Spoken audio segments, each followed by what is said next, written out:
నమస్తే, welcome to Sakshi business. This is Durga.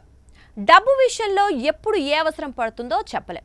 ఎక్కడ ఎవరి దగ్గర అప్పు చేసినా వడ్డీ తడసి మోపడవుతుంది. అయితే ఇటీవల బ్యాంకులు చిన్న చిన్న అవసరాలకు కూడా లోన్లు ఇవ్వటం మొదలుపెట్టాయి. పర్సనల్ లోన్ల పేరుతో రూపాయిన్నర వరకు వడ్డీ వసూలు చేస్తున్నాయి. కానీ రూపాయి కంటే తక్కువ వడ్డీకే తాము పర్సనల్ లోన్ ఇస్తామంటూ శుభవార్త చెప్పింది ఎస్బీఐ. కొంతకాలంగా ఆర్బీఐ కీలక రెపో రేట్లను తగ్గిస్తూ వచ్చిన సంగతి తెలిసిందే.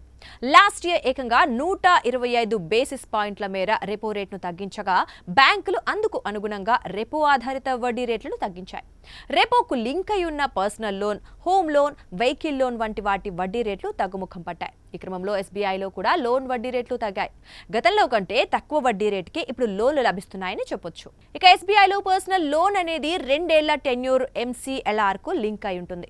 ఈ బ్యాంకులో ఇప్పుడు పర్సనల్ లోన్ వడ్డీ రేట్లు కనీసం 10.05% నుంచే ప్రారంభమవుతున్నాయి. గరిష్ట వడ్డీ రేటు 15.05%గా ఉంది. ప్రభుత్వ ఉద్యోగులు, defence, paramilitary, Indian Coast guards సిబ్బందికి చాలా తక్కువ వడ్డీకే లోన్లు లభిస్తాయి. ఇంకా మెరుగైన సిబిల్ స్కోర్ ఉన్న ప్రైవేట్ ఉద్యోగులకు కూడా కనీస వడ్డీ రేటుకే లోన్ లభించే అవకాశం ఉంటుంది. ఎస్బీఐ వెబ్సైట్ ప్రకారం 35 లక్షల వరకు పర్సనల్ లోన్ పొందొచ్చు. ప్రాసెసింగ్ ఫీజులు కూడా ఎక్కువేముండవు. పెద్దగా డాక్యుమెంటేషన్ ఉండదు.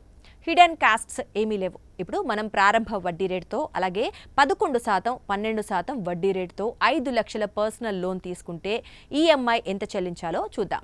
5 లక్షల లోన్ తీసుకుంటే 3 ఏళ్లకు 10.05% ప్రారంభ వడ్డీ రేటు చొప్పున నెలకు ఈఎంఐ 16,145 చొప్పున పడుతుంది.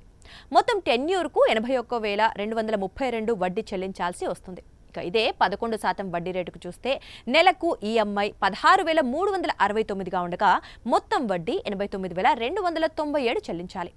12%కి చూస్తే 3 ఏళ్లలో నెలకు ఈఎంఐ 16,607 పడుతుంది.